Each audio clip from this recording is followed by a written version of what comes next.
الفاتحة.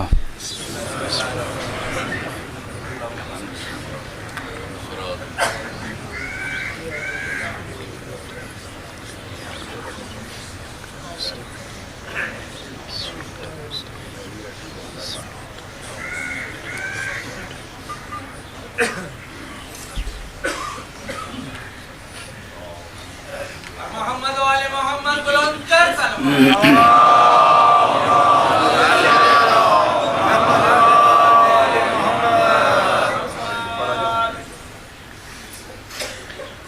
أعوذ بالله من الشيطان الرجيم. بسم الله الرحمن الرحيم. الحمد لله رب العالمين، والصلاة والسلام على أشرف الخلائق أجمعين، سيدنا وسيد الأولين والآخرين، حبيبنا وحبيب إله العالمين، إمام المرسلين وخاتم النبيين، أبي القاسم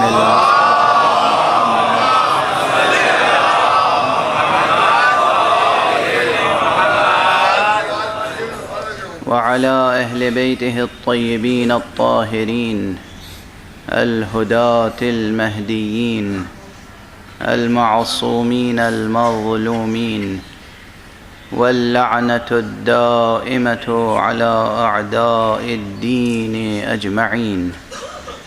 أما بعد، فقد قال الله تعالى عز اسمه في محكم كتابه ومتقن خطابه: بسم الله الرحمن الرحيم. الله لا إله إلا هو الحي القيوم، لا تأخذه سنة ولا نوم. صلوات بر محمد.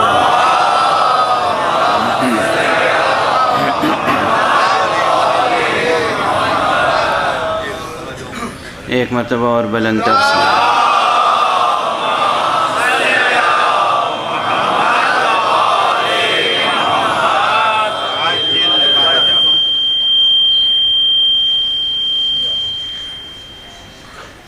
حضرت سید الشہداء کے مکتب شہادت میں ہم درس حیات حاصل کر رہے ہیں.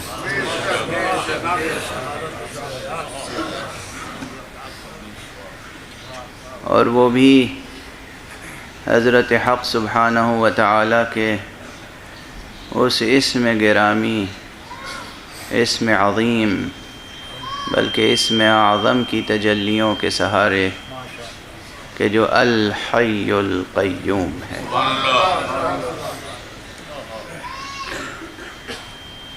اللہ لا الہ الا هو الحی القیوم.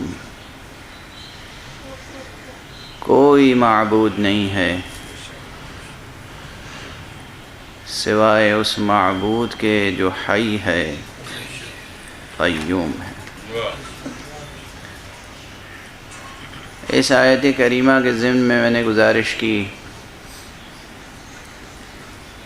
کہ یہ آیت بیان توحید کے باب میں جامع ترین آیت ہے، یعنی پوری آیت الکرسی، اور علم عرفان نظری کا جامع ترین متن ہے، کامل ترین متن ہے. یہ بھی گزارش کی کہ اسی کے بطون سے علم عرفان عملی حاصل ہوتا ہے. لیکن جو علمی اور فنی تقاضے ہوتے ہیں کسی گفتگو کے، وہ بھی پورے کرنے ہوتے ہیں، اور جو مجلسی تقاضے ہوتے ہیں وہ بھی پورے کرنے ہوتے ہیں. جو درمیان میں سوالات آتے ہیں، بعض سوالات ایسے ہوتے ہیں کہ ان کو بھی ایڈریس کرنا پڑتا ہے. میں نے ابتدائی تقریروں میں بعض ڈیفینیشنز کی طرف اشارہ کیا تھا کہ حیات کی، لائف کی ڈیفینیشنز کیا ہیں، حیات کی تعریفات کیا ہیں. کس کس طرح تعریف کی گئی ہے زندگی کی۔ جب تک زندگی کی تعریف سمجھ میں نہیں آئے گی، زندگی کیا ہے سمجھ میں نہیں آئے گا، اس وقت تک الحی کے معنی روشن نہیں ہوں گے۔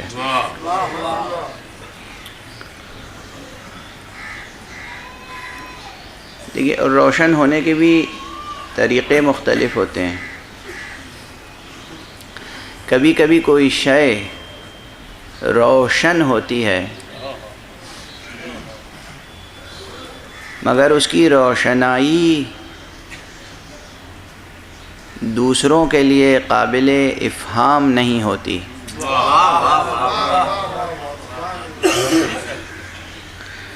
کوئی چیز، کوئی مطلب آپ کے دل میں، آپ کے دماغ میں واضح ہے، آپ مطمئن ہیں، مگر کبھی قدرت نہیں ہوتی کہ اپنے اطمینان کو دوسرے تک کیسے منتقل کریں۔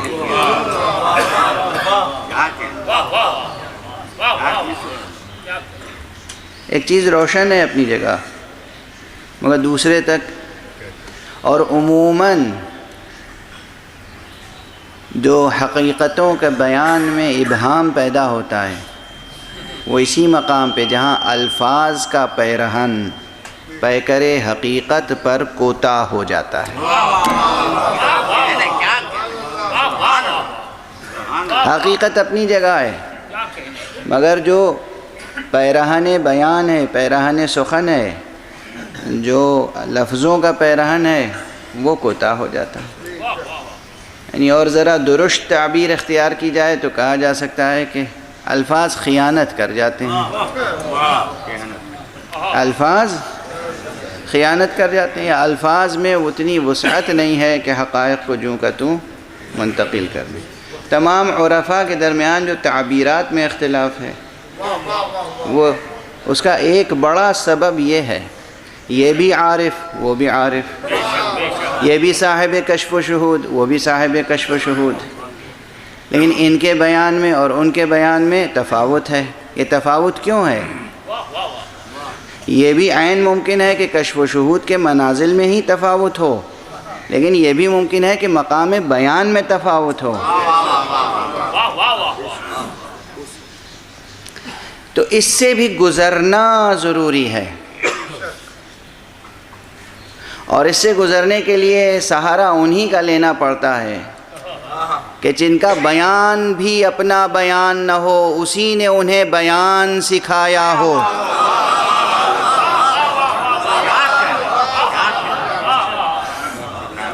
الرحمن، یاد ہے نا سلسلے، اسی نے خلق فرمایا، اسی نے بیان سکھایا، جن کا بیان بھی اس کا بیان ہو۔ اسی لیے میں گزارش کر رہا ہوں، یہ کوئی عقیدت مندانہ بیان نہیں ہے، یہ کوئی اپنے مسلک کی مسلک پرستی نہیں ہے۔ جو میں کہتا ہوں کہ معرفت کی راہ بس ایک ہے، منحصر ہے، منحصر کس میں؟ راہ محمد و آل محمد۔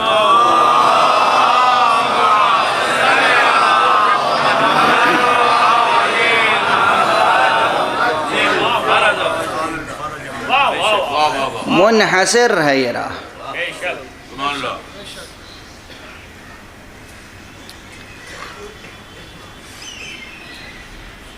راہ طے کرنے کے لیے راہبر چاہیے،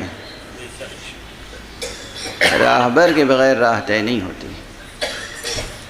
راہ اور راہبر ضروری ہے، اس لیے اللہ سبحانہ و تعالیٰ نے صرف راہ کے لیے دعا نہیں کی، دعا نہیں سکھائی،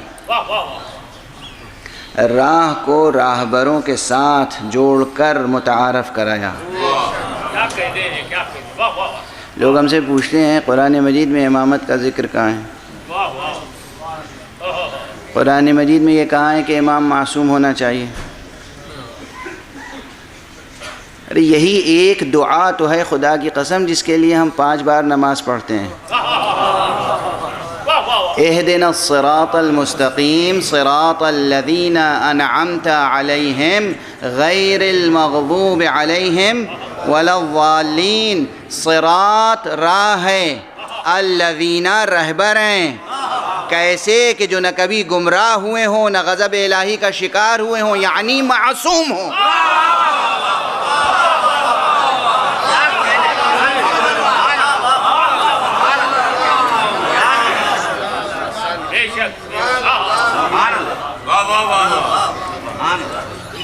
خلاصہ نماز سورہ حمد ہے، سورہ حمد دعا ہے۔ دعا کیا ہے؟ ہم اپنی تعبیر میں کہیں تو بس یہ کہیں پروردگار ہمیں معصوم اماموں کے رستے پر چلاتا رہے۔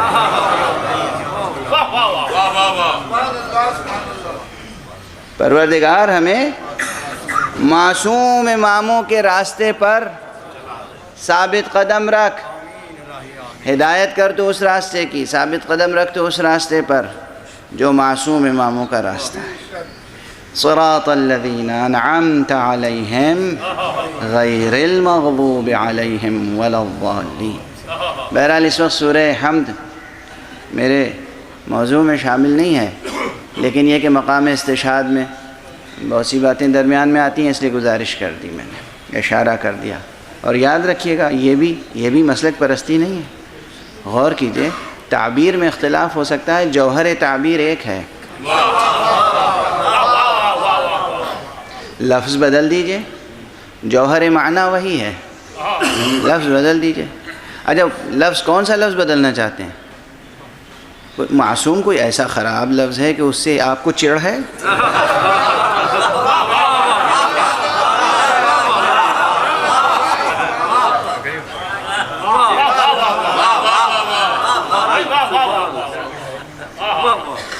ہمیں تو معصوم کا لفظ بہت اچھا معلوم ہوتا ہے، بڑا دلاویز ہے، لفظ بھی معنی بھی۔ معصوم لفظ بھی بہت اچھا ہے، معصوم معنی بھی بہت اچھے ہیں۔ اب وہ کیسے لوگ ہوں گے جنہیں لفظ معصوم ہی اچھا نہیں لگتا؟ جنہیں لفظ معصوم اچھا نہیں لگتا انہیں شخص معصوم کیسے پسند آ سکتا؟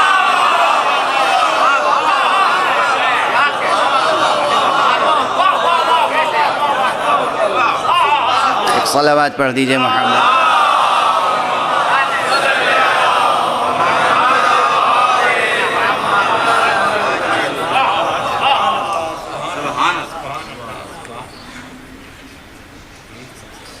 یہ اپنی اپنی طبیعت اور تربیت اور ماحول کا دخل بھی ہوتا ہے۔ کفار و مشرکین مکہ پہچانتے تھے کہ یہ معصوم ہیں۔ حضرت صلی اللہ علیہ وسلم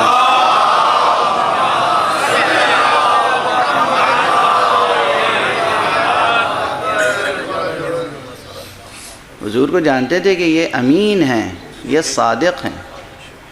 صادق و امین ہونا یہ گواہی، یہ عصمت کی گواہی ہے۔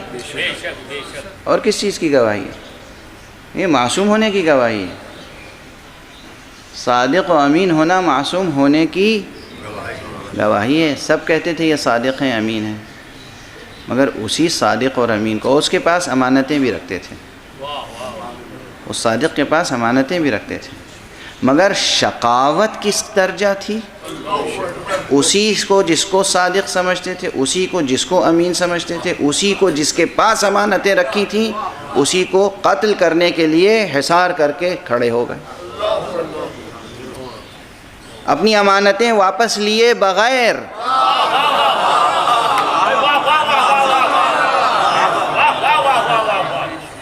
یہ نہیں کہ پہلے امانتیں لے لیتے، اس کے بعد قتل کے در پہ ہوتے۔ امانتیں ابھی انہی کے پاس ہیں اور انہی کو قتل بھی کر رہے ہیں۔ غور فرمایا آپ نے؟ اس کی مثالیں اب بھی مل جائیں گی۔ سمجھتے ہیں کہ سب سے بڑے عالم علی ہیں، مگر ان سے علم نہیں لیں گے۔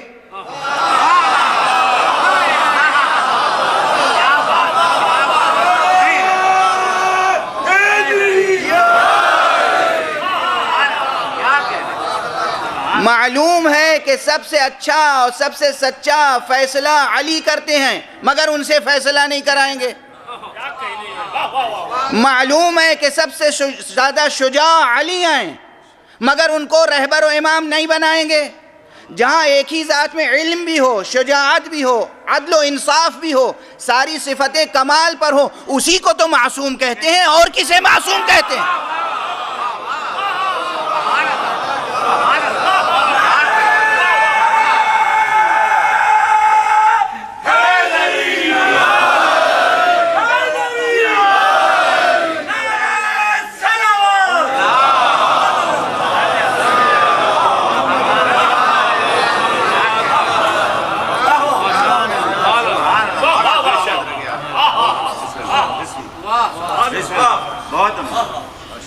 یہ تو خیر لفظ سے لفظ اور جملے سے جملہ اور کلمے سے کلمہ جڑا ہوا ہے اور زبان پہ آ جاتا ہے تو عرض کرتا چلا جاتا ہوں۔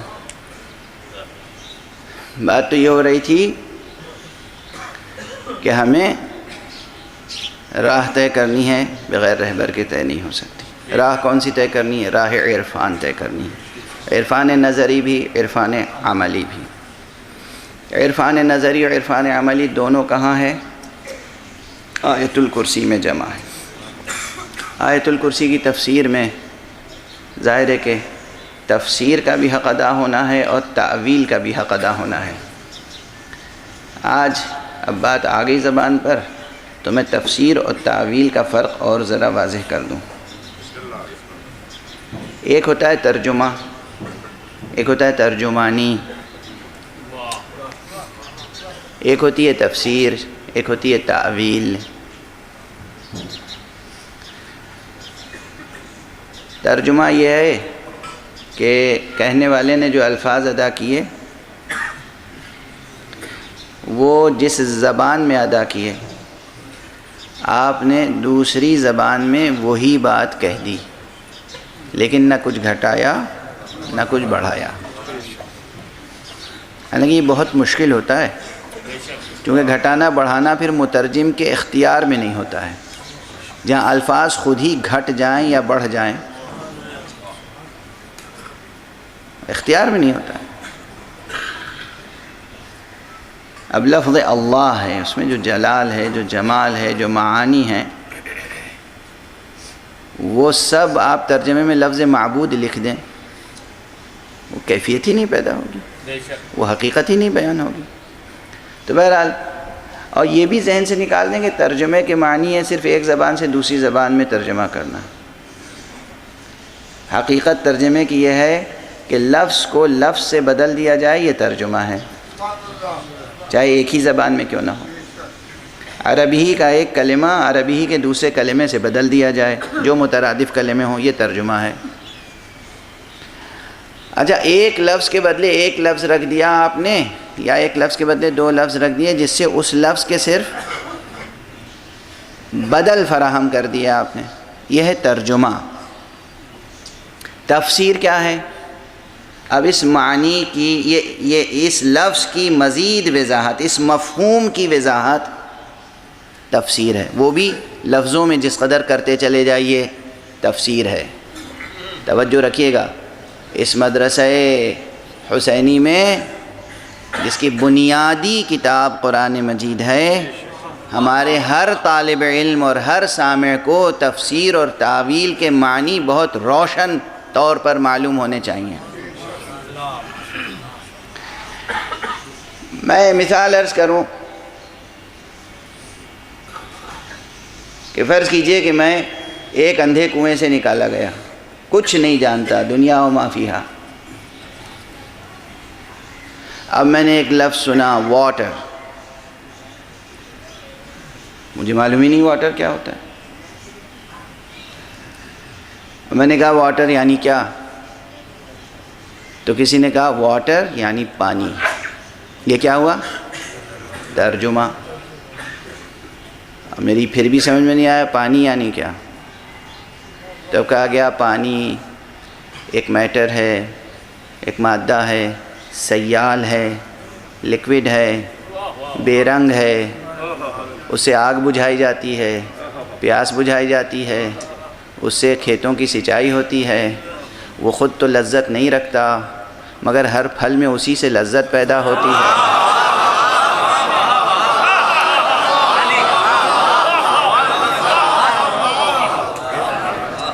اس میں تو کوئی رنگ نظر نہیں آتا، وہ بے رنگ نظر آتا ہے، مگر اسی سے ہر پھول کی رنگت قائم ہے، اسی سے زندگی ہے۔ اب یہ سب کیا ہے؟ یہ سب تفسیر ہے۔ ایک لفظ واٹر یا لفظ پانی کی تفسیر، جب تک آپ لفظوں میں بیان کرتے چلے جائیں گے اوصاف معنی، اوصاف وجود، اس وقت تک تفسیر ہوگی۔ ابھی بھی میری سمجھ میں تو کچھ نہیں آئے گا، آئے گا؟ جتنی تفسیر بڑھتی چلی جائے گی حیرت میں اضافہ ہوتا چلا جائے گا۔ ہیں یہ کیا بات ہوئی؟ یہ پانی کیا چیز کہی آپ نے؟ پانی لکوڈ ہوتا ہے، اچھا، بے رنگ ہوتا ہے، اچھا، اور اسی سے سب میں رنگت ہوتی ہے، یہ کیسے ممکن ہے؟ خود بے لذت ہوتا ہے، اسی سے ہر پھل کی لذت ہوتی ہے، یہ کیسے ممکن ہے؟ جب تک تفسیر ہوتی رہے گی، مفاہیم کا اضافہ ہوتا رہے گا، حیرت بڑھتی چلی جائے گی۔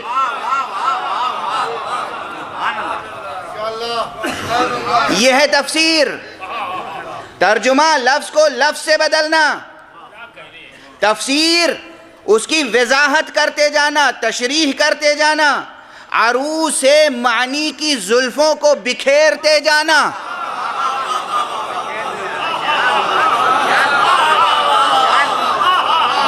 یہ ہے تفسیر۔ مگر اس سے نتیجہ کیا ہوگا؟ مفاہیم کی کثرت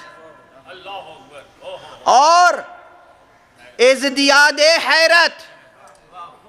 مفاہیم کی کثرت، ازدیاد حیرت، حیرت بڑھتی چلی جائے گی، سمجھ میں کچھ نہیں آئے گا۔ یہ کیا، کون سا وجود ہو سکتا ہے؟ یہ کون سی شے ہو سکتی ہے؟ یہ ممکن بھی ہے کہ نہیں ممکن ہے؟ یہ افسانہ ترازی تو نہیں کر رہے ہیں؟ خود جس چیز میں لذت نہ ہو وہ دوسری چیز میں لذت کیسے پیدا کر دے گا؟ جس میں خود ایک بھی لذت نہیں ہے وہ ہر چیز میں گونا گون لذتیں کیسے پیدا کر دے گا؟ جس میں خود رنگ نہیں ہے وہ دوسری چیز میں رنگ کیسے پیدا کر دے گا؟ اور جس میں کوئی ایک رنگ نہیں ہے وہ ہر چیز میں گونا گون رنگتیں کیسے پیدا کر دے گا؟ حیرت بڑھتی جائے گی، پریشانی بڑھتی جائے گی، جب تک رہے گا تفسیر کا سلسلہ۔ اب کوئی شخص آئے گا کہے گا حیرت نہ کرو، آؤ، وہ میرا ہاتھ پکڑے گا اور لے جائے گا اور دوسری طرف سے پانی لائے گا، ہاتھ میں پانی رکھ دے گا، کہا پی کے دیکھو پیاس بجھتی ہے کہ نہیں؟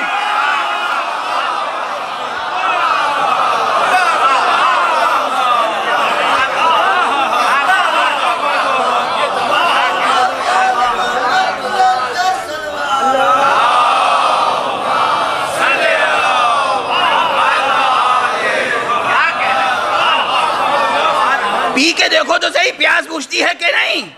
آگ پر ڈال کے دیکھو، آگ بجھتی ہے کہ نہیں؟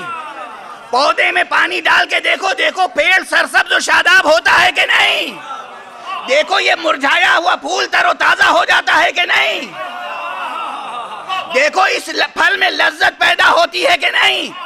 جب تک لفظوں میں خصوصیتیں بیان ہو رہی تھیں وہ تھی تفسیر، جب ہاتھ میں پانی آ گیا یہ ہے تعویل۔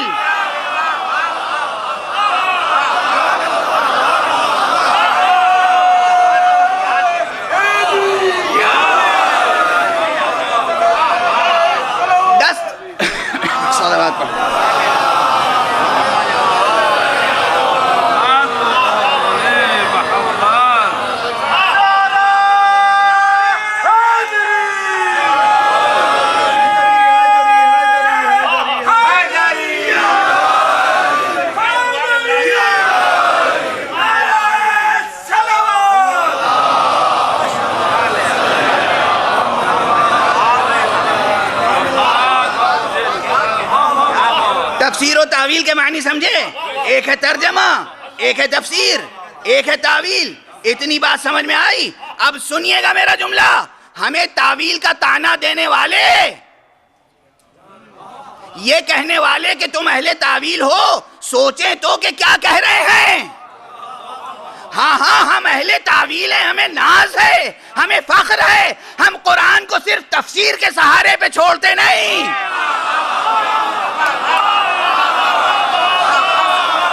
ہمارے پاس آیتوں کی تعویل ہے۔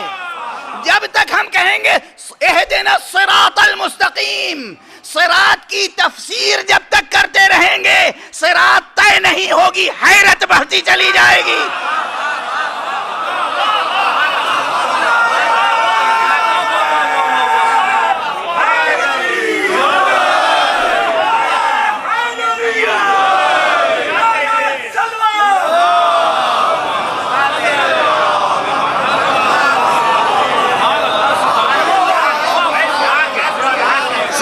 مستقیم سیدھا راستہ، سیدھا راستہ کون سا ہوتا ہے؟ جس پر سب سچ بولا جاتا ہے۔ سیدھا راستہ کون سا ہوتا ہے؟ جس میں امانت داری ہوتی ہے۔ سیدھا راستہ کون سا ہوتا ہے؟ جس میں تقوی ہوتا ہے۔ سیدھا راستہ کون سا ہوتا ہے؟ جس میں نماز پڑھی جاتی ہے۔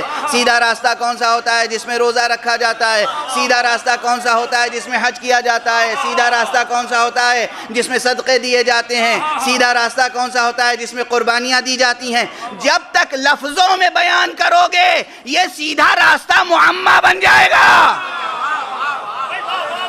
ہمیں لفظوں میں نہیں، تعویل بتاؤ، دکھاؤ یہ ہے سیدھا راستہ۔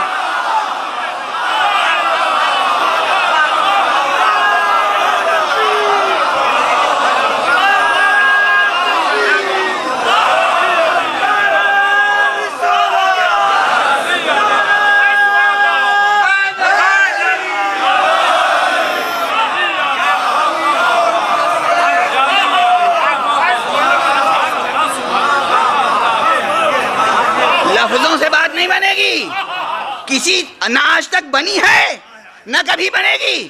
اس کے بعد صراط الذین، ان لوگوں کا راستہ۔ اب لوگوں کی تفسیر بھی تاریخ اور تذکروں میں نہیں ہوگی۔ ان لوگوں کا راستہ، کن لوگوں کا راستہ؟ جو سچے ہوتے ہیں۔ کن لوگوں کا راستہ؟ جو نماز پڑھتے ہیں۔ کن لوگوں کا راستہ؟ جو حج کرتے ہیں۔ کن لوگوں کا راستہ؟ جن پہ نعمت نازل ہوتی ہے۔ کن لوگوں کا راستہ؟ جن سے اللہ راضی ہوتا ہے۔ ارے ان لوگوں کا ہاتھ پکڑ کے ہمارے ہاتھ میں دو تو صحیح۔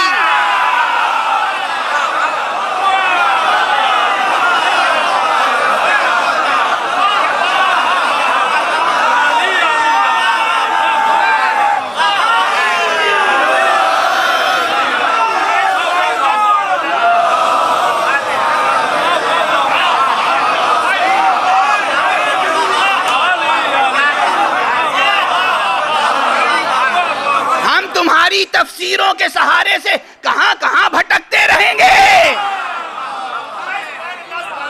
تفسیروں کے سہارے سے کہاں بھٹکتے رہیں گے۔ ہمیں تعویل چاہیے، تعویل۔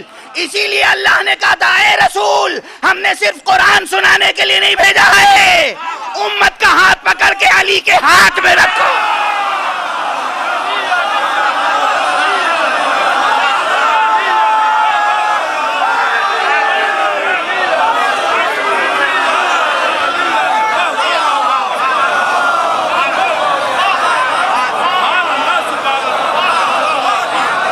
جملہ ہے غدیر میں من کنت مولا فہذا علی مولا، یہ تفسیر سے تعویل تک کا سفر ہے۔ صلوات پڑھنے محمد و آلہ محمد۔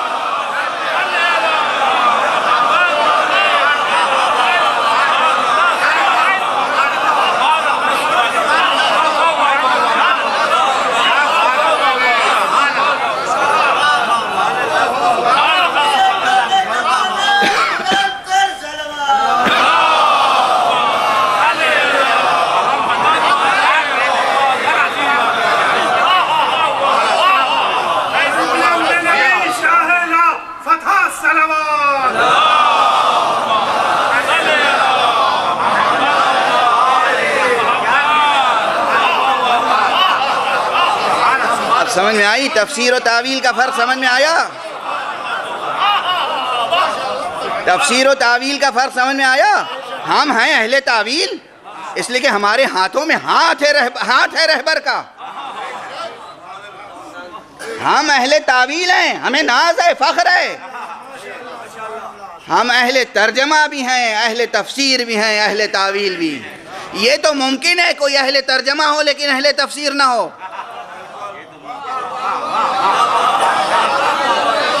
یہ بھی ممکن ہے کہ اہل تفسیر ہو اہل تعویل نہ ہو، مگر برعکس ممکن نہیں ہے۔ یہ ممکن نہیں ہے کہ کوئی شخص اہل تفسیر ہو اور اہل ترجمہ نہ ہو، اور اسی طرح یہ ناممکن ہے کہ کوئی اہل تعویل ہو اور اہل تفسیر ہو اہل ترجمہ نہ ہو۔ تو جو اہل تعویل ہے اس کے پاس تفسیر بھی ہے، ترجمہ بھی۔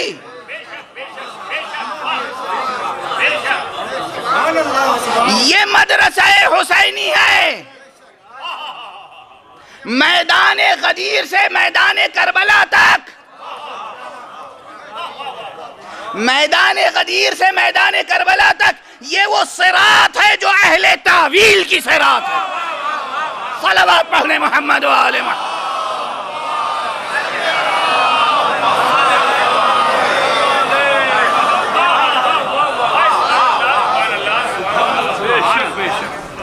یہ وہ صراط ہے جو اہل تعویل کی صراط ہے، اس لیے کہ ہمارے ہاتھوں میں رہبر کہاں تھے؟ ہمیں معلوم ہے یہ ہیں سچے۔ اب تفسیر، صرف تفسیر کے سہارے پتہ کیسے چلے گا کون سچا ہے؟ آپ حضرات کو تجربہ ہے، عملی زندگی سے جوڑ کے دیکھیے ان باتوں کو۔ پارلیمنٹ میں آپ کے ملک کی بات نہیں کرتا ہوں، آپ یہاں مہمان ہوں، اگرچہ مہمان ہونے کی حیثیت سے آپ کو میری بات احترام سے سننی چاہیے۔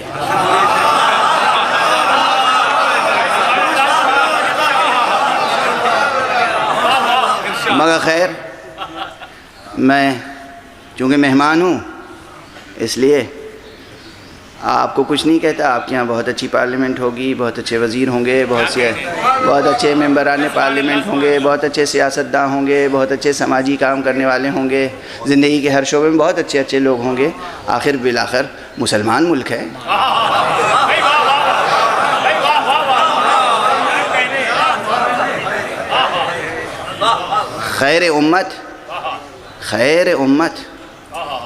خیر امت میں نہ کہیں فتنہ ہوگا، نہ کہیں فساد ہوگا، نہ کہیں جھوٹ ہوگا، نہ کہیں خیانت ہوگی، نہ کہیں رشوتیں لی جاتی ہوں گی، نہ کہیں انسانی جان تلف ہوتی ہوگی۔ آخر یہ جملہ لوگوں کو یاد ہوگا نا کہ رسول پاک نے دنیا سے جاتے جاتے جو آخری خطبہ کہا تھا، اس خطبے میں کہا تھا دیکھو جیسے قرآن کی حرمت ہے، جیسے کعبے کی حرمت ہے، جیسے سرزمین حرم کی حرمت ہے، ایسے ہی تمہارے مال کی حرمت ہے، تمہاری ایک دوسرے کے لیے جان کی حرمت ہے، ایک دوسرے کے لیے تمہاری عزت آبرو کی حرمت ہے۔ یہ سب تو مسلمانوں کو یاد ہے نا، اور کہیں یاد ہو نہ یاد ہو، یہاں تو ہر فرد کو یاد ہوگا نا۔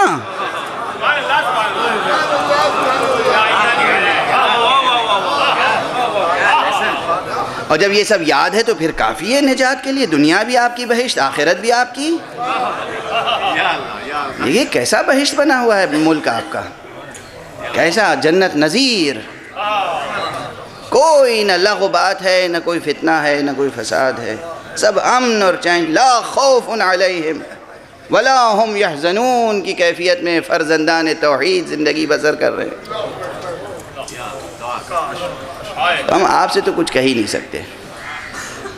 ہم ان ملکوں کی بات کر لیتے ہیں کہ جہاں اسلام نہیں ہے، کلمہ گو نہیں ہے، تو وہاں یہ ہوتا ہے کہ ہر سیاسی رہنما دوسرے کو کہتا ہے کہ وہ جھوٹے ہیں، غلط بیانی کرتے ہیں، ہم سچ بول رہے ہیں۔ ہر پارٹی کا آدمی دوسری پارٹی کو کہتا ہے، ارے میں اپنے ملک کی بات کر رہا ہوں، اپنے دیش کی، آپ خواہ سنجیدہ ہو گئے اس کا۔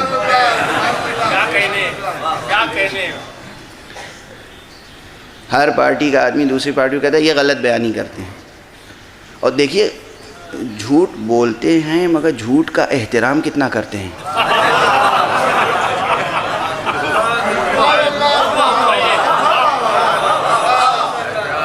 پارلیمنٹ کے آداب معلوم ہے کیا ہے؟ آپ جھوٹے کو جھوٹا نہیں کہہ سکتے، ورنہ کہیں گے کہ آپ غیر پارلیمانی زبان استعمال کر رہے ہیں۔ آپ یہ کیوں کہہ رہے ہیں جھوٹ بولیں؟ آپ کہیے غلط بیانی کر رہے ہیں،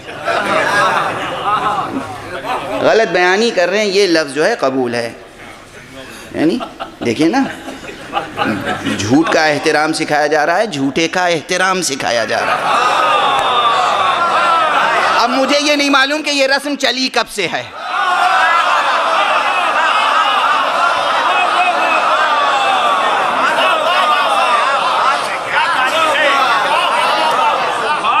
جھوٹے کے جھوٹ پر پردہ ڈالنا اور جھوٹے کو سچا کہنا، یہ رسم کہاں سے چلی میں اس کی تعیین نہیں کر سکتا، مگر عموماً دیکھی جاتی ہے یہ بات وہیں جہاں بات حکومت کی ہوتی ہے.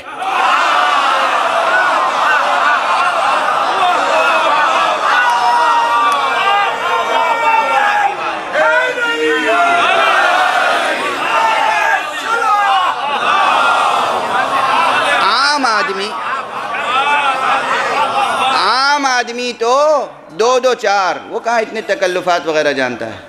عام آدمی لے مین وہ سچ اور جھوٹ کو دو دو چار کے، بھائی یہ سچ بول رہے ہیں یہ جھوٹ بول رہے ہیں، تم جھوٹے ہو یہ سچے ہیں. لیکن یہی جھوٹے سچے جب پارلیمنٹ میں پہنچ جاتے ہیں تو یہ نہیں کہہ سکتے کہ یہ جھوٹے ہیں. پابندی ہے، آپ نے جھوٹے کو جھوٹا کیوں کہا؟ پارلیمنٹ کی توہین کی، یہ غیر پارلیمانی زبان ہے. یہ سبق نہ جانے کب سے مسلمانوں نے سیکھ لیا. غیر پارلیمانی زبان ہے. ٹھیک ہے انہوں نے جھوٹ کہا تھا، آپ کیوں کہہ رہے ہیں کہ جھوٹ کہا تھا؟ آپ یہ کہیے کہ غلط بیانی سے کام لیا تھا. سبحان اللہ. جھوٹ کا احترام کتنا ہے اور سچ کی بے ارزشی کیسی ہے، کیسی سچ کی تذلیل ہے. ایسا لگتا ہے سچ کے گلے میں رسی باندھ کر کھینچا جائے.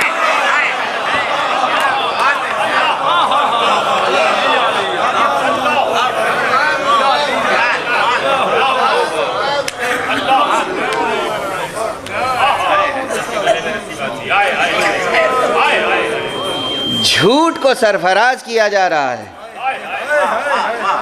جھوٹ کو تخنشی کیا جا رہا ہے، سچ کے گلے میں رسی باندھ کر کشاں کشاں پھرایا جا رہا ہے. یہ ہمارے ملکوں اور ایوان سیاست کے حال. بات کہاں سے کہاں پہنچ گئی، بات کہاں سے کہاں پہنچ گئی. لیکن بہرحال میں تو صرف یہ گزارش کر رہا تھا کہ تعویل ضروری ہے، اس لیے کہ الفاظ کے سہارے سے بات نہیں بنتی. کوئی کچھ کہہ دیتا ہے پھر کہتا ہے جناب میرے کہنے کا یہ مقصد نہیں تھا، آپ غلط سمجھے. اکثر ہمارے بیانات نہیں، آپ بالکل حاشا و کلا، آپ یقین کیجئے میں آپ کے ملک کی بات نہیں کر رہا ہوں، میں اپنے ملک کی بات کر رہا ہوں. ہمارے وزیر اعظم صاحب کچھ کہیں گے، ہوم منسٹر صاحب کچھ کہیں گے، کوئی صاحب کچھ کہیں گے، اور دوسرے جب کچھ لوگ کھڑے ہوں گے آپ نے یہ کیا کہہ دیا، ہمارے دل کو ٹھیس پہنچی کہ نہیں آپ غلط سمجھے، میرا یہ مقصد تھوڑی تھا. اور یہ میڈیا والے جو ہیں نا، یہ ہماری بات کو موڑ کے پیش کرتے ہیں، توڑ کے پیش کرتے ہیں. اور جب میڈیا والے آئیں گے جناب آپ ہمیں کیوں الزام دے رہے ہیں، تو پھر میڈیا والوں کو خوش کرنے کے لیے کوئی بات کہہ دی جائے گی. سب خوش رہیں، یعنی ایک پالیسی ہے کہ سب راضی رہیں.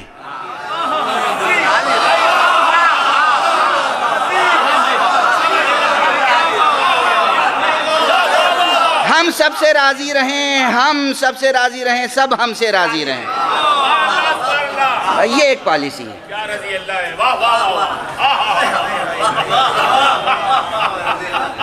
ایک پالیسی ہے. الفاظ کی دنیا میں جب تک تفسیر ہوگی یہی ہوگا. الفاظ کی دنیا میں جب تک تفسیر ہوگی یہی ہوگا کہ لفظ آئیں گے کہیں گے ہمارا مقصد یہ نہیں تھا یہ تھا. سچے کون؟ صراط مستقیم ان کا راستہ جو سچے ہوں. مثال آ گئی ہے ورنہ مجھے معلوم ہے اب جب مثال آ گئی تو اسے مکمل کر دوں. اسی لیے اللہ سبحانہ و تعالیٰ نے ایسے مواقع فراہم کیے جہاں صرف لفظوں سے بات نہ بنے کہ سچا کون، کھلے میدان میں نظر آئے سچا کون.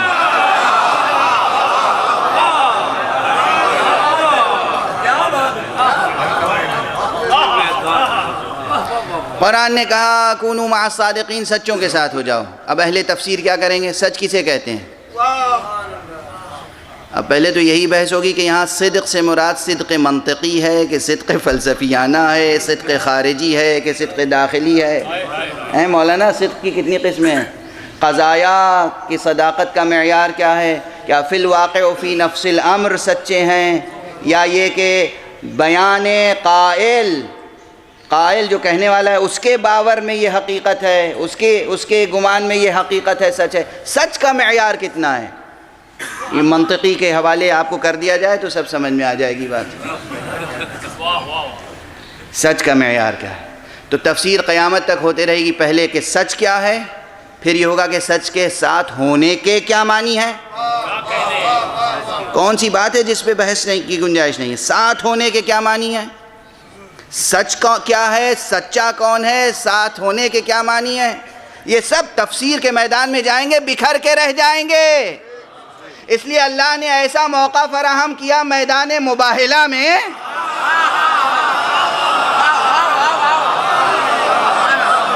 کہا تفسیر کا دروازہ بند، ہم تعویل فراہم کر رہے ہیں۔ دیکھو سچ کسے کہتے ہیں،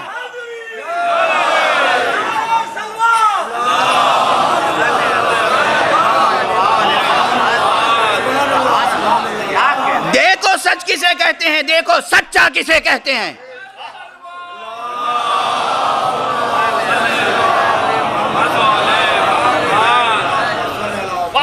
دیکھو سچ کسے کہتے ہیں، دیکھو سچا کسے کہتے ہیں۔ کہا ہمارے حبیب آپ اعلان کر دیجئے۔ اب آ گئی ہے مثال تو عرض کر کے بڑھوں نا۔ مجھے معلوم ہے کہ اللہ لا الہ الا ہو الحی القیوم، مجھے اس کی کیا کرنی ہے، تفسیر یا تعویل؟ کہاں تک پہنچنا ہے، تفسیر تک یا تعویل تک؟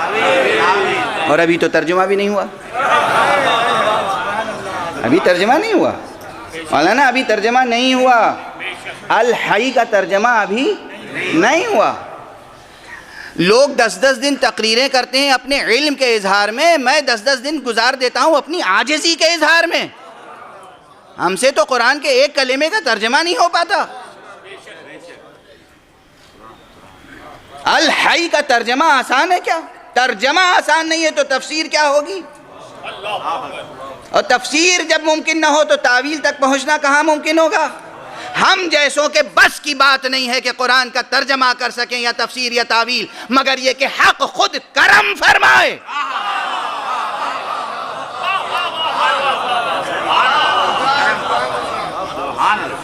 اور اس نے لطف فرمایا، اس نے کرم فرمایا، اس نے کہا، ہم نے کہا ہے اہدنا الصراط المستقیم کہو، صراط الذین انعمت علیہم کہو، تو ہم دکھائیں گے تمہیں کن پر نعمتیں نازل ہوتی ہیں۔ ہم کبھی رضوان کو بھیجیں گے، کپڑے لے کر جائے گا، کہے گا یہ اللہ نے بھیجا ہے۔ ہم کبھی ستارہ نازل کریں گے تاکہ معلوم ہو کہ یہ ہیں جن پر اللہ کی نعمتیں ہیں۔ کبھی ہم ملائکہ کو ان کے پاس بھیجیں گے، کبھی ہم ان کو اپنے پاس بلائیں گے۔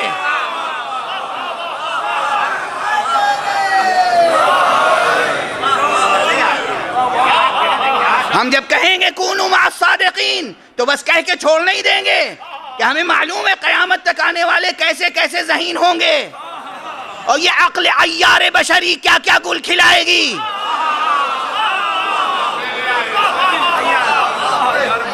لفظ صدق کے معنی میں اختلاف کریں گے، سچ کسے کہتے ہیں یہ ثابت نہ کر پائیں گے، سچا کسے کہتے ہیں اس میں اختلاف کریں گے، ساتھ ہونے کے معنی کیا ہوتے ہیں اس میں اختلاف کریں گے۔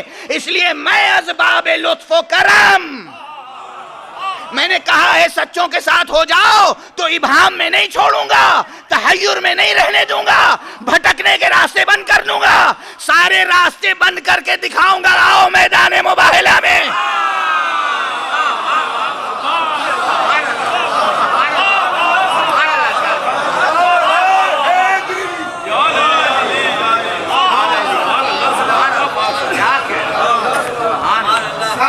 مباہلہ میں بابا سے بلند سلام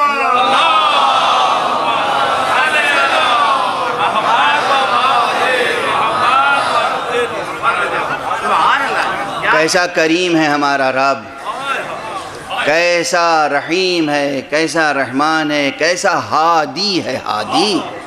ہادی وہی ہے، ہادی ہے تو اس نے ہدایت کے تمام حق ادا کر دیے، وہ رب ہے تو اس نے ربوبیت کے تمام تقاضے پورے کر دیے۔ ہم ہادی ہیں نا تو ہم کوئی ابہام نہیں چھوڑیں گے، ہم کوئی ابہام نہیں چھوڑیں گے۔ ہم نے جب کہا ہے سچوں کے ساتھ ہو جاؤ تو ہم دکھائیں گے سچے کون ہیں۔ اعلان کریں حبیب۔ مسئلہ توحید کا تھا، مسئلہ کاہے کا تھا؟ توحید کا۔ مجھے تو سمجھ ہی میں نہیں آتا کہ فرزندان توحید مباہلے کا ذکر کیوں نہیں کرتے۔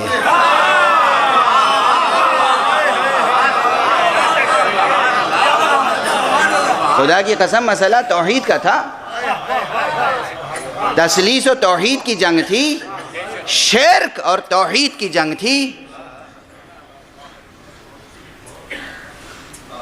اللہ سبحانہ وتعالی نے کیا فرمایا؟ کہا فمن حاجک من بعد ما جاءک من العلم فقل تعالوا ندعو ابناءنا وابناءکم ونساءنا ونساءکم وانفسنا وانفسکم ثم نبتہل فنجعل لعنت اللہ علی المشرکین ہے، کافرین ہے، کیا ہے؟ بھائی بحث توحید کی ہے،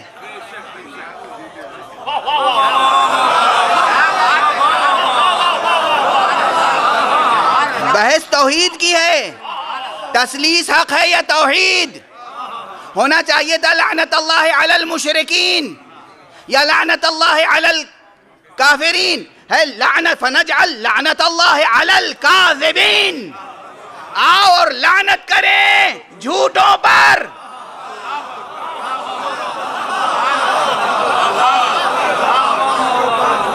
بھئی جو لوگ کہتے ہیں کہ لعن نہیں کرنا چاہیے ان سے کہیے اللہ رسول کو حکم کیوں دے رہا ہے؟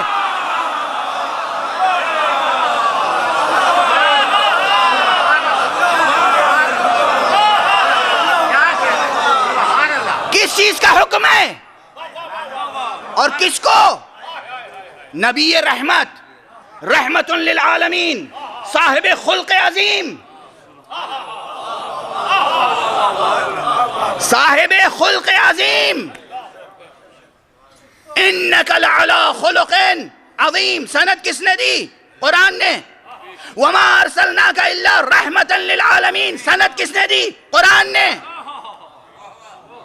وہی قرآن کہہ رہا ہے کہ آپ کہیے فنجعل لعنت اللہ علی الکاذبین۔ آؤ اللہ کی لعنت قرار دے جھوٹوں پر۔ اب لعنت سے وہی گھبرائے گا جہاں جھوٹ کا شائبہ ہو۔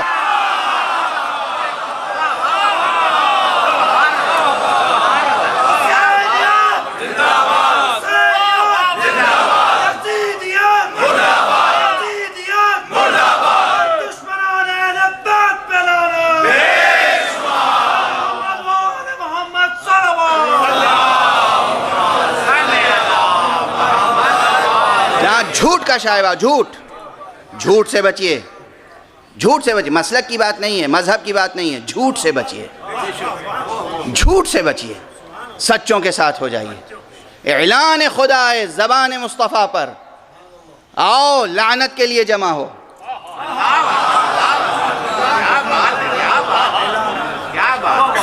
قرآن بھی نہ پڑھوں،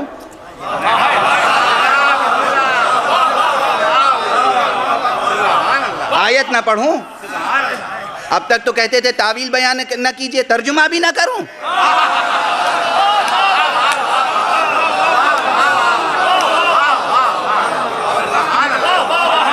ترجمہ بھی نہ کروں۔ اس فقرے کا کیا ترجمہ ہے؟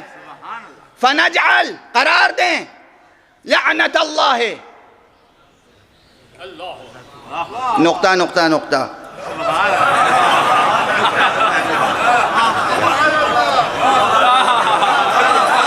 قرار دیں نقطہ نقطہ نقطہ،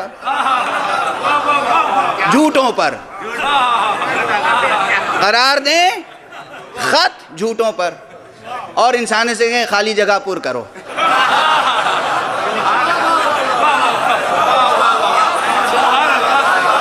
لوگ کہیں گے یہ کیا؟ کہیں گے اللہ نے قرآن تمہارے امتحان ہی کے لیے تو اتارا ہے،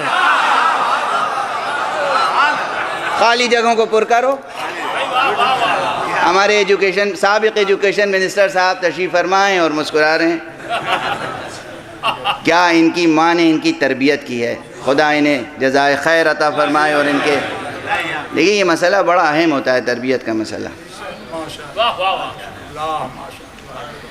کل یہ مجھ سے ایک جملہ فرما رہے تھے جناب ہجرانی صاحب کہ دیکھیے بعض جگہوں پہ فیشن ہو گیا ہے کرسی پہ بیٹھنا مجلسوں میں، جو لوگ معذور ہیں، مجبور ہیں، بزرگ ہیں، طبی ضرورت ہے، ان کے لیے تو ٹھیک ہے، لیکن آپ کو معلوم ہے کہ فرش اعضاء پر بیٹھنا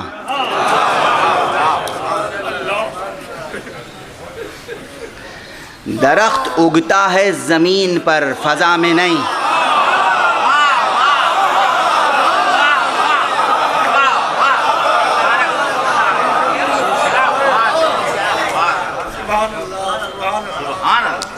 زمین پر خاک پہ بیٹھو، خاک نشینی سیکھو، سوگواری کے آداب، خاکساری کے آداب، عزاداری کے آداب۔ کچھ بھی ہوں آپ، علامہ ہوں، فہامہ ہوں، انٹلیکچوئل ہوں، سائنسداں ہوں، صاحب عہدہ ہوں، صاحب منصب ہوں، کچھ بھی ہوں، آ کہاں رہے ہیں؟ تخت نشینی شرف نہیں ہے، حسین کی مجلس میں خاک نشینی شرف ہے۔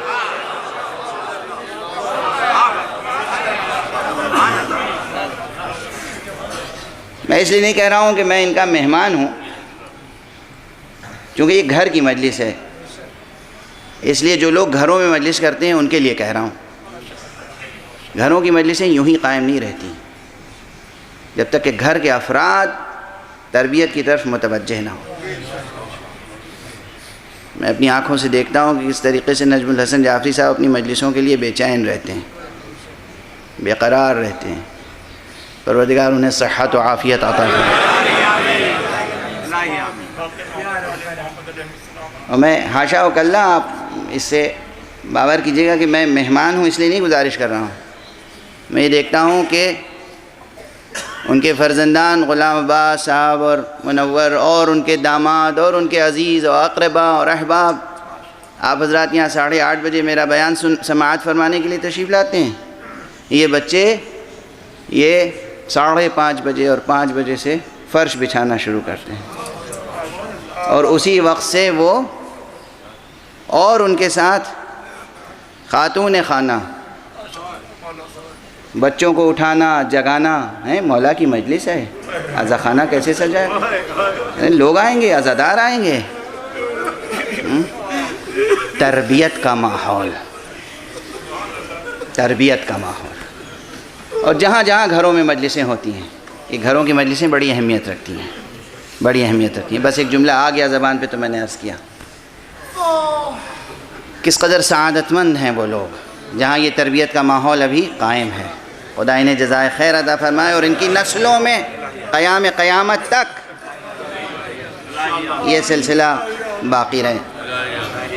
بہرحال یہ درمیان میں بات آ گئی تھی تو عرض کی میں وہ جملہ مکمل کر لوں کہ حضرت حق سبحانہ و تعالی نے حبیب صلی اللہ علیہ وآلہ وسلم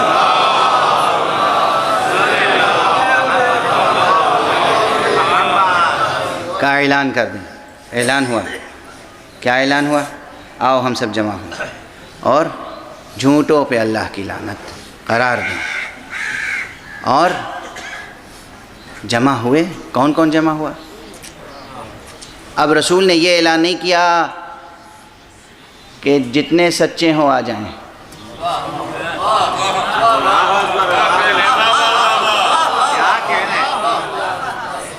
اب رسول نے اعلان کیا جس نے زندگی میں ایک بار بھی کوئی کلمہ جھوٹ ادا کیا ہے وہ میرے ساتھ نہ آئے۔ یہ بالکل وہی طریقہ ہے جو کلمہ مبارکہ طیبہ لا الہ الا اللہ میں ہے، پہلے نفی پھر اس بات، اور اس کے بعد کہا حسین آؤ میری گود میں آ جاؤ، حسن آؤ میرے ساتھ چلو، بیٹی فاطمہ میرے پیچھے پیچھے آؤ، علی ساتھ ساتھ چلو، فاطمہ کے پیچھے پیچھے تم آؤ، صرف 5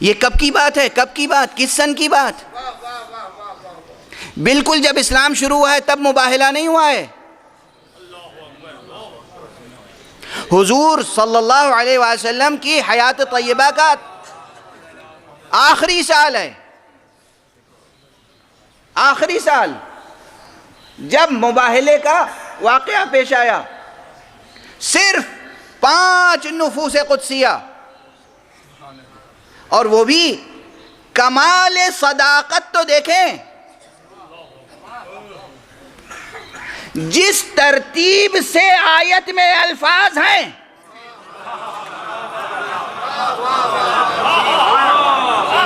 اس ترتیب سے صداقت کا کارواں جا رہا ہے.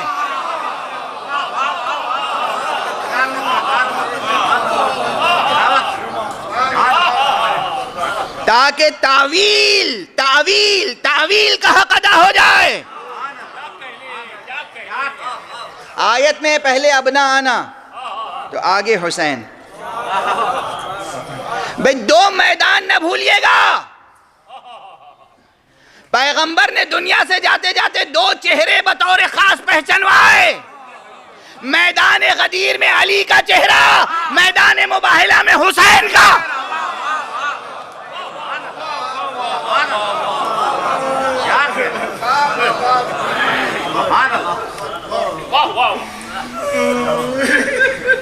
بھولیے گا نہیں. ہر میدان میں, ہر مہم پر, ہر سریے میں, ہر غزوے میں علی ساتھ ساتھ جاتے تھے, اور آگے آگے علم علی کے ہاتھ میں اکثر ہوتا تھا. اب میدان مباہلہ میں جا رہے ہیں تو گود میں حسین ہے. نظر کسی کی پڑے گی تو سب سے پہلے کون نظر آئے گا؟ اللہ اکبر. حسین علیہ السلام گود میں,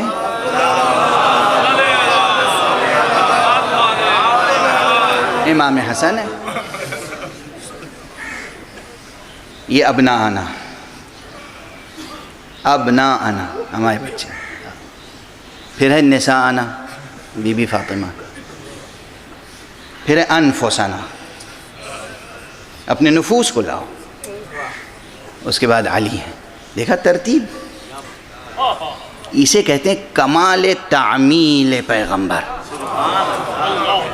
ارشاد حق سبحانہ وتعالی کی. یہ تعمیل محمدی ہے, شان تبلیغ, شان تعمیل. بس گفتگو ختم ہو رہی. یہ سچوں کے چہرے دکھائے. اب کسی کے سچے اور جھوٹے میں تو شبہ ہو سکتا ہے, مگر کم سے کم ان کے سچے اور جھوٹے ہونے میں شبہ نہیں ہو سکتا. میں مجبور ہوں ایک جملہ کہنے پر. جسے اللہ نے سچا کہا ہو, رسول نے سچا کہہ کے پیش کیا ہو, ارے تاریخ اس سے گواہی طلب کرے.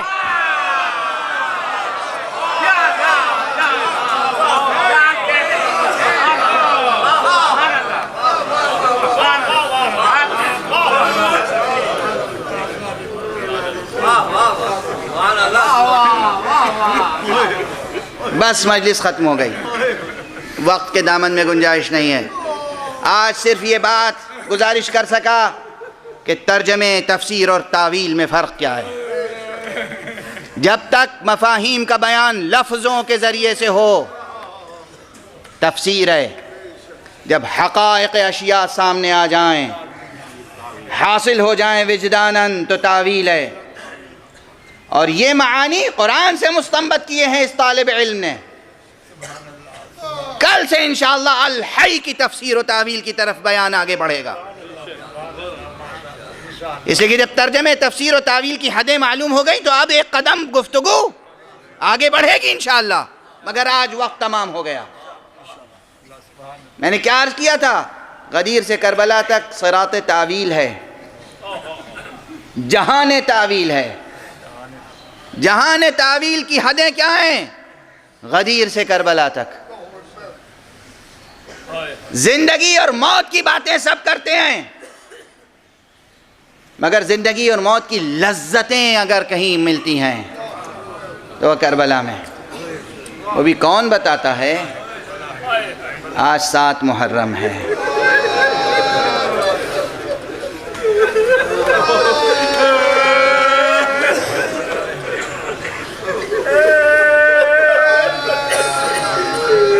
اجرکم علی اللہ، اجرکم علی اللہ۔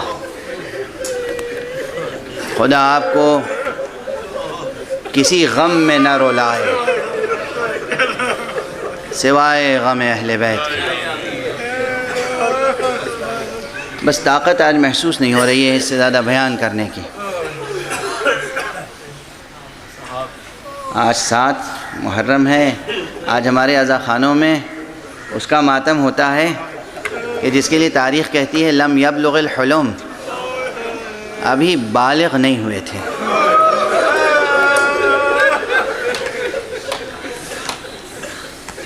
بارہ 13 برس کا سن ہے، اور سن سکیں گے آپ کہ یہ وہ ہے، یہ وہ بچہ ہے، یہ بنی ہاشم کا وہ درخشاں ماہتاب ہے کہ جب خیمے سے نکلا ہے تو دشمنوں کا بیان ہے، ہمیں ایسا لگ رہا تھا جیسے چاند کا ٹکڑا چلا۔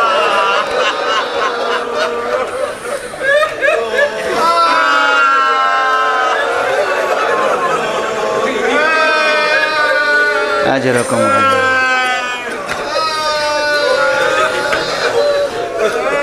عدو بھی جس کو سمجھتے ہو چاند کا ٹکڑا،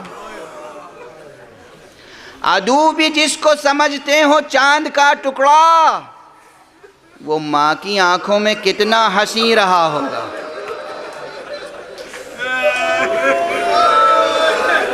یہ کوئی اور نہیں، یہ قاسم کا بیان ہے، قاسم ابن حسن۔ آپ کیا گریہ کریں گے قاسم پر؟ تاریخ کربلا میں یہ تنہا ایسی شہادت ہے، ہر شہادت کی اپنی خصوصیت ہے۔ حضرت عباس کی شہادت کی اپنی خصوصیت ہے، حضرت علی اکبر کی شہادت کی اپنی خصوصیت ہے۔ یہ تنہا وہ خصوصیتیں اس میں ہیں کہ جناب قاسم جب حضرت امام سید الشہداء علیہ السلام سے رخصت طلبی کے لیے آئے تو بعض مورخین نے لکھا ہے کہ امام نے سینے سے لگایا اور اتنا روئے کہ امام غش کھا کے گر۔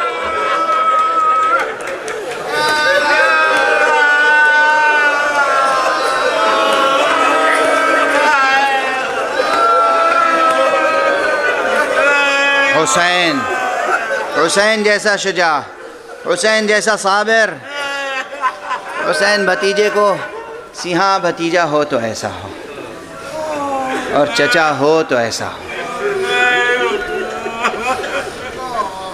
حسین غش کھا کے گر گئے، پھر اٹھے، کہا بیٹا تم تو ہمارے بھائی کی یادگار ہو، ہم کیسے اذن دے دیں؟ بیٹا تم اپنے ماں کے لیے سہارا ہو، ہم کیسے اجازت دے دیں؟ ادھر سے آواز آئی، آپ امام وقت ہیں ابو عبداللہ، ایک بیوہ کا نذرانہ قبول کریں۔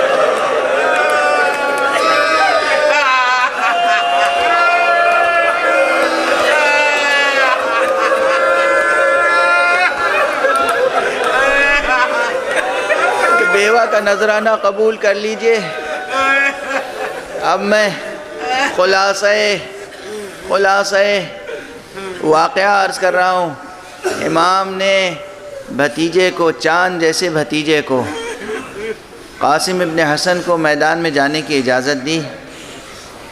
اب تاریخ ایک بات اور نقل کرتی ہے، کہتی ہے یہ ایسا بوٹا سا قد تھا کہ ان کے قد کے مطابق کوئی زرہ نہیں تھی، جو جاتا تھا میدان میں اس کے جسم پہ زرہ ہوتی تھی۔ جب قاسم گئے تو بس ایک ہلکا سا کرتا تھا، کوئی زرہ نہیں تھی۔ جب جسم پہ زرہ بھی نہ ہو، سن بھی کم ہو، اور جوش ہو، جذبہ ہو، بے تحاشا جنگ کر رہا ہو، تو اس کے اوپر کتنی تلواریں پڑ رہی ہوں گی، کتنے تیر آ کر لگ رہے ہوں گے، جسم میں پیوست ہو رہے ہوں گے۔ حضرت امام حسن کا یہ بچہ، یہ چاند، امام حسین کا یہ بھتیجا، بنی ہاشم کا یہ چاند، لڑتا رہا، جنگ کرتا رہا، بڑے بڑے سورماؤں کو تہہ تیغ کیا ہے، لیکن بہرحال سر اقدس پہ ایک گرز آ کر لگا۔ اس کے بعد گھوڑے پر سنبھلا نہ گیا۔ کیسے سنبھلا جاتا؟ اس لیے کہ پاؤں رکاب تک بھی تو نہیں پہنچ رہے تھے۔ جسم پہ زرہ تھی نہ پاؤں رکاب میں تھا. اس بچے سے اب سنبھلا نہیں گیا. گھوڑے سے زمین تک آتے آتے بے ساختہ منہ سے نکلا, چچا میری مدد کو آئیں.